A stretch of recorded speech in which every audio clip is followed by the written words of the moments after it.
Welcome back to another edition of SacTown Movie Buff Television. Once again, it's your host, Kier the Critic, and our co-host, I'm Bunny Stewart. And today in the studio, we have director Mike Matsui. How you doing today? Doing good. How about yourself? I'm doing good, man. Just somebody that you had an amazing film at our festival. You're on Your Own Kid. Everybody absolutely loved it. Definitely somebody that I had to sit down and talk with and just kind of get a little bit more insight into your kind of creative mind and kind of figure out, where all that horror stems from. so what? Sure? First question is, no, I'm serious. What got you into filmmaking? First, I think the earliest movie I ever saw was it was either Jurassic Park or Back to the Future. Okay. And just that magic that came from like a Spielberg film. For sure. It just felt like, nothing like any other film. And I just wanted, just growing up, I always wanted to just be like that. Right. But of course, in junior high when, it's not cool to like Steven Spielberg, Jackass the movie was the biggest thing at the time. Right. So it turned into stealing grandma's camcorder and going out and doing Jackass stunts. Oh, and then okay. YouTube came out in 2004. I had my first YouTube, and that's all it was. And then eventually, just started taking it more seriously. But it was really just trying to emulate my favorite film directors and my favorite movies in general. Very early on, you don't even know who the director is. You don't care. Right. Just, oh, a dinosaur and, whatever, so. Very cool. Yeah. That's it in a nutshell. What are and so who are some of your favorite directors then besides Spielberg? Quentin Tarantino, of course. That's kind of a no-brainer. Everyone says, "Oh, Quentin Tarantino," but there's a lot of reasons I like Quentin Tarantino. I'm a huge Quentin. He's my favorite director. Yeah, so yeah. I'm a huge fan. I did not know that. Yeah, absolutely. My son is actually named Quentin after him. Oh my goodness. That's pretty cool. What a nice remark. My daughter's name's Steven. But besides... Her daughter's name's Wes Craven. So, besides Quentin Tarantino, another director I really like is... it's really tough. It's funny you say Wes. I didn't want to say Wes Craven because you just said Wes Craven. But Wes Craven, that was probably like Nightmare on Elm Street was probably one of the first horror movies I remember watching as a kid. And I remember being obsessed with Freddy Krueger and that whole imagery, the very dark contrasting shadows, the whole nightmare realm and stuff like that. A young person being stalked by something nefarious, like that was just a really cool concept to me and the way he executed it. So.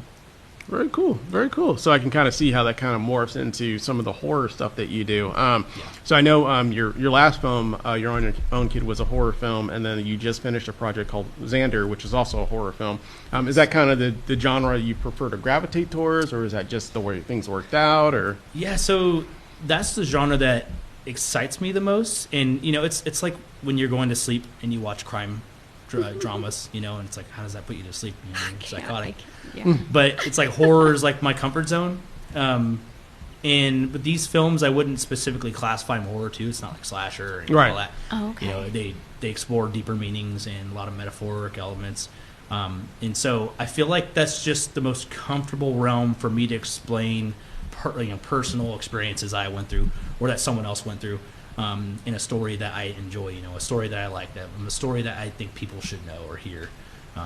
That's honestly just the medium. For sure. Yeah.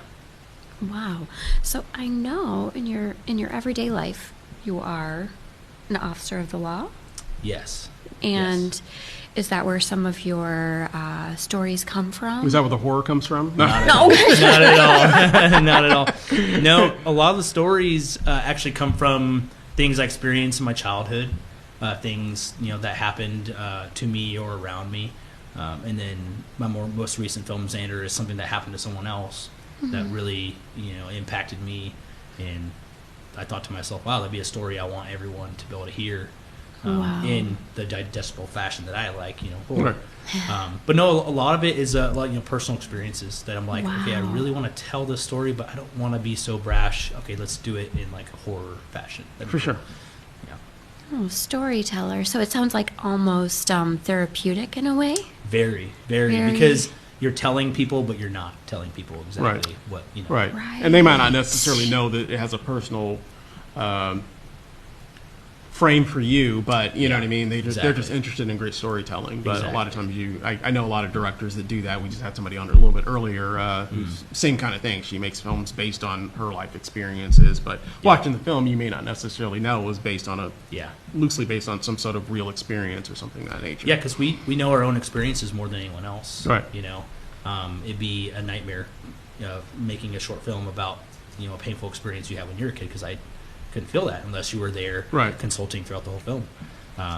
So that's just that's the way I naturally feel like I approach it. For sure. Yeah. So I know you are the owner of Blue Canyon Film, and how did that get started? Where did that name come from? Or It's really just to detach filmmaking from me, like my image. I think my films are way more interesting than I am. So I'd rather my alter ego or my film presence to be a name, a title, an image versus just me. Right.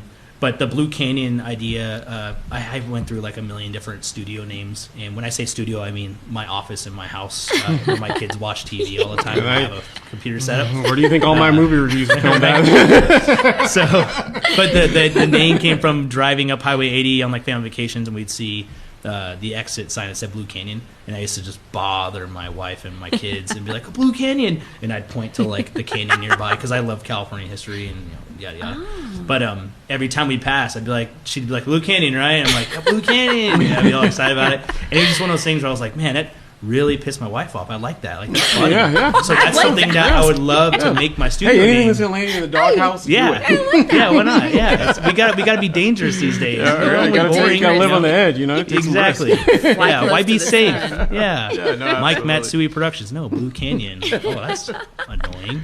Yeah. So you're a really accomplished filmmaker. If anybody wants Thank to, get a hold of you, they want to work on some of your projects. And I know the people have asked. They said, who was that guy that made that film at the festival? And so there's a lot of people in the community that I think would like to reach out and work with you. What's the best way that they can get a hold of you? Instagram. It's just the easiest medium. Instagram.com /Blue Canyon Film, or just at Blue Canyon Film.